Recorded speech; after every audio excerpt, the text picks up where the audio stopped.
Welcome to Madasaling Pinoy, your prayer partner. Gospel for today, June 10th. Ang mabuting balita ng Panginoon ayon kay San Mateo. Noong panahong iyon, nang makita ni Jesus ang napakakapal na tao, umahon siya sa bundok.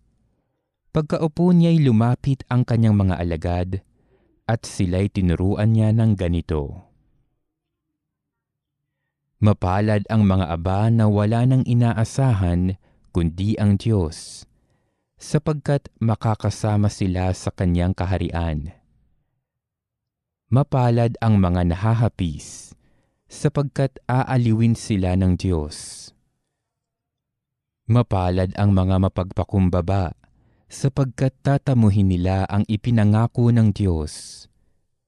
Mapalad ang mga nagmimithing makatupad sa kalooban ng Diyos, sapagkat ipagkakaloob sa kanila ang kanilang minimithi.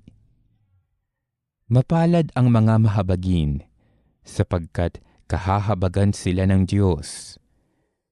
Mapalad ang mga may malinis na puso, sapagkat makikita nila ang Diyos.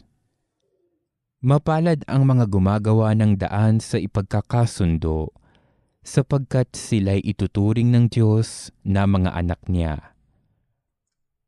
Mapalad ang mga pinag-uusig dahil sa kanilang pagsunod sa kalooban ng Diyos, sapagkat makakasama sila sa kanyang kaharian.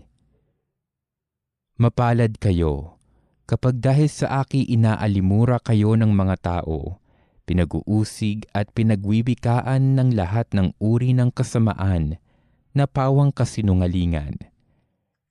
Magdiwang kayo at magalak, sapagkat malaki ang inyong gantimpala sa langit. Gayon din ang ginawa ng mga tao sa mga propetang nauna sa inyo. Ang mabuting balita ng Panginoon.